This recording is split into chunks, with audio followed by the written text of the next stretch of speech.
മുമ്പിലേക്ക് പോകാനുള്ള ഇറാം ചെയ്ത് നിൽക്കുകയാണ്. ഇനി ഇതിന് ഒരു ബദൽ സംവിധാനം എന്ന് പറഞ്ഞാൽ ഞങ്ങളിപ്പം ഒന്നിനെ ഞങ്ങൾക്ക് യാത്ര തുടരണം. ഈ യാത്ര തുടരാതെ ഞങ്ങളിപ്പോൾ നിലവിൽ നിൽക്കുന്ന ഈ സാഹചര്യത്തിൽ എന്ന് പറഞ്ഞാൽ ഞങ്ങൾ ഇറാമിലാണ്, ഉംറയുടെ തീർത്ഥാടനത്തിന്റെ ഇറാമിലാണ്. ഇതിൽ നിന്ന് ഞങ്ങൾ വിരമിക്കണമെങ്കിൽ ഇനി ഒരു ആളിനെ അറുത്ത് കൊടുത്താൽ മാത്രമേ ഞങ്ങൾക്ക് എന്താ ഞങ്ങൾ ഇട്ടിരിക്കുന്ന ഈ പ്രശ്നം നിന്ന് ഞങ്ങൾക്ക് മാറാൻ പറ്റുള്ളൂ.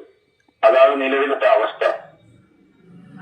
ഇതിനകത്ത രീതിയിലാണ് അവർ ഒരു മാന്യമായ രീതിയിലൊരു പ്രതികരണം പോലും അവരുടെ ഭാഗത്തു നിന്നും ഉണ്ടായില്ലെന്നുള്ളതാണ്. അത് അത്രയും നേരം നിന്ന് മണിക്കൂറുകളോട് നിന്ന് 3:30 മണിയായി ഞങ്ങൾ നാട്ടിലെത്തിയത്. ഇത് കൊച്ചി ജിദ്ദ ഫ്ലൈറ്റ്, അത് വിമാന കമ്പനി എയർ ഇന്ത്യ തന്നെയാണോ? ആകാശേറി. ഓക്കെ.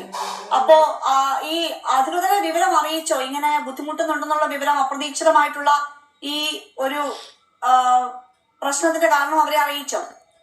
അവരെ അറിയിച്ച് അവരുമായിട്ട് ഞങ്ങൾ സംസാരിച്ച് ലാസ്റ്റ് ഞങ്ങൾ ഗ്രൂപ്പ് ലീഡേഴ്സന്മാർ മാത്രമേ 7 പേരുണ്ടായിരുന്നു.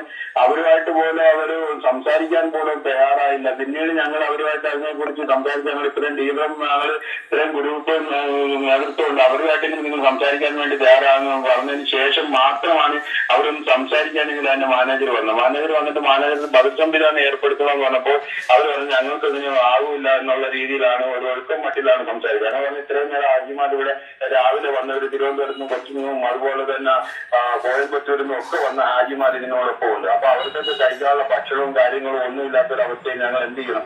അവർ പറയുന്നത് ഇത് ഞങ്ങൾക്കൊന്നും ചെയ്യാൻ പറ്റില്ല, പ്രകൃതി ഉണ്ടായതാണ്, അതുകൊണ്ട് ഞങ്ങൾക്കൊന്നും ചെയ്യാൻ പറ്റില്ല. ബദൽ സംവിധാനങ്ങൾ ബദൽ സംവിധാനങ്ങൾ എന്തെങ്കിലും ഒന്നും. അതിന്റെ മറ്റൊരു വിഷയം എന്ന് പറഞ്ഞാൽ ഞങ്ങൾ ഇവിടുന്ന് അവിടെ താമസിപ്പിക്കാനുള്ള ഹാജിമാർക്ക് വേണ്ടിയിട്ടുള്ള റൂമും കാര്യങ്ങളും എല്ലാം സെറ്റിലായി നിൽക്കും. അത് തന്നെ ഇപ്പൊ അവിടുത്തെ വലിയ വിഷയങ്ങളാണ് നിലവിൽ.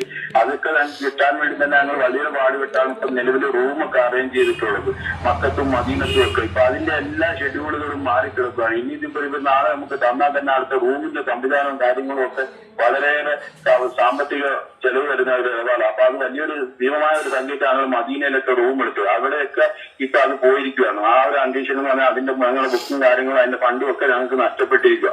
ഇത് വെറും ഒരു ടിക്കറ്റ് മാത്രം കിട്ടിയാൽ ഈ നഷ്ടം ഉമ്മറ കമ്പനിക്ക് തീരുന്നതല്ല. ഭീമമായ നഷ്ടത്തിന്റെ ഇതിലേക്കാണ് അവർ കൂട്ടുന്നത്. പിന്നെ അത് കിട്ടുന്ന തുച്ഛമായതാണ് എന്തെങ്കിലും കിട്ടുന്നത് ആദ്യമാർക്ക്. പക്ഷേ അതിന്റെ 40 ഇരട്ടി ഇപ്പൊ ഞങ്ങളിപ്പോ കയ്യിൽ നിന്ന് നഷ്ടം വരുന്ന ഒരു സിറ്റുവേഷനിലേക്കാണ് പോയി. ഇത് താങ്ങാൻ പറ്റുന്നതിന് അപ്പുറമാണ്. ഇപ്പൊ നിലവിൽ തന്നെ ഞങ്ങളെ ആദ്യമാര് ഞങ്ങളിപ്പോ താമസിപ്പിക്കുക, ലോഡ്ജിൽ താമസിപ്പിക്കും. തിരുവനന്തപുരത്തും കൊല്ലത്തുനിന്നൊക്കെ വന്ന ആദ്യമാരെ ഞങ്ങൾ ഇവിടെ ലോഡ്ജ് എടുത്ത് അതിനകത്ത് താമസിപ്പിച്ചിരിക്കുന്ന ഒരു അവസ്ഥയായിപ്പോകുന്നത്. ആ നിലവിൽ അവരെ ആദ്യമാര് വീട്ടിലേക്ക് മടങ്ങാൻ പോലും തയ്യാറാകാതെ നിൽക്കുന്ന ഒരു അവസ്ഥയാണ്.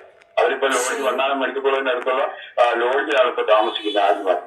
യെസ്, വളരെ നന്ദി അബ്ദുൾ ലത്തീഫ്. എന്തായാലും ആ പ്രശ്നം പെട്ടെന്ന് പരിഹരിക്കപ്പെടട്ടെ എന്ന് പ്രതീക്ഷിക്കുന്നു. ഇന്നിപ്പോ രാത്രിയോടുകൂടി ഈ ചാരമേഘങ്ങളെ